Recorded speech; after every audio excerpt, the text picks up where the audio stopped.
वो मशीन जो कुछ भी प्रिंट कर सकती है।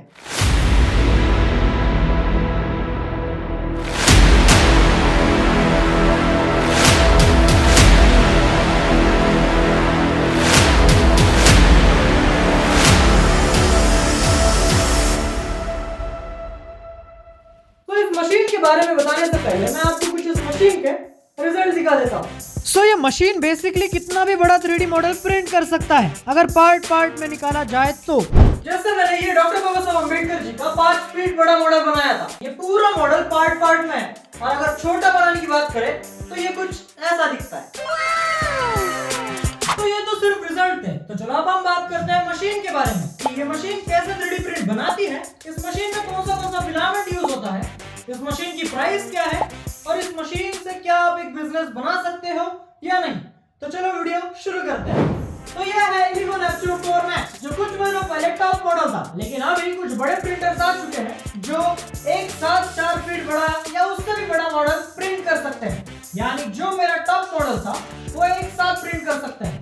तो हमें उनसे क्या, हम इस प्रिंटर के बारे में बात करते हैं। ये इलिगो नेपच्यून 4 मैक्स एक साथ 2 फीट बड़ा मॉडल प्रिंट कर सकता है और जैसे हमें काम करने के लिए लगता है खाना, वैसे ही इस 3D प्रिंटर को लगता है फिलामेंट। जितना अच्छा ये फिलामेंट होगा उतना ही अच्छा ये 3D प्रिंट बनाएगा और जितना खराब ये फिलामेंट होगा उतना ही खराब ये 3D प्रिंट बनाएगा। तो चलो फिलामेंट के बारे में थोड़ा समझते हैं।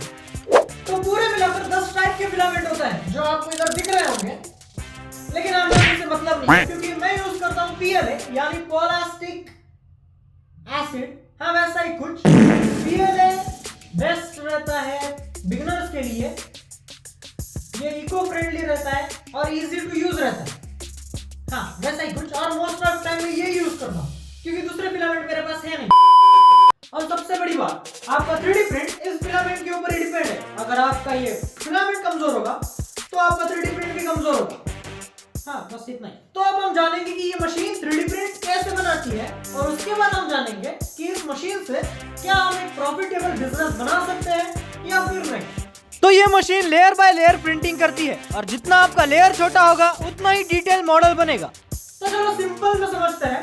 तो ये है एक 3D प्रिंट। अगर आपको इसे स्ट्रॉन्ग बनाना है तो इसके लिए ज्यादा फिलामेंट लगेगा और आपको इसे फीलिंग देनी पड़ेगी, मतलब वो वाली नहीं, मतलब आपको इसे अंदर से भी फील करना पड़ेगा। और आपको सिर्फ प्रोडक्शन के लिए चाहिए तो आप इसे अंदर से खोखला भी रख सकते हो। यह आप पे डिपेंड करता है कि आपको स्ट्रॉन्ग चाहिए या प्रोडक्शन के लिए चाहिए। तो चलो अब आते हैं मेन बात पर कि इस मशीन की प्राइस क्या है। तो ये है मेरी मशीन यानी इलिगो नेपच्यून 4 मैक्स।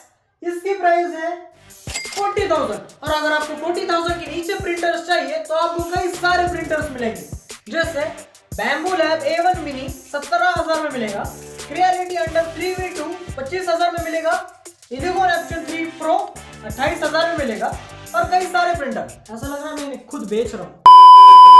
तो चलो अब हम बात करते हैं मेन टॉपिक पर, क्या हम इससे प्रॉफिटेबल बिजनेस बना सकते हैं या फिर नहीं। तो इसका आंसर है हाँ, हम इससे प्रॉफिटेबल बिजनेस बना सकते हैं। यह आपके यूज पर डिपेंड करेगा। हम इससे ड्रॉप शिपिंग कर सकते हैं, आपका खुद का एक स्टार्टअप बना सकते हो without any type of risk. हाँ आप बना सकते हो बिजनेस।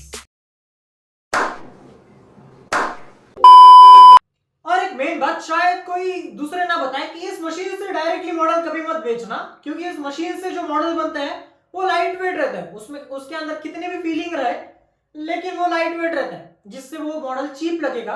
उसके बावजूद आप क्या करो, उस पर सिलिकॉन डाई डालो। उससे क्या रहेगा कि आपका टाइम कम लगेगा, फिलामेंट कम लगेगा और मॉडल्स ज्यादा निकलेंगे।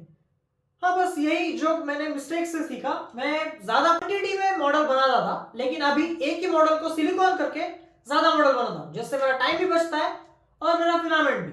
तो यही कुछ एक छोटी सी मिस्टेक जो मैंने की वो आप ना करो।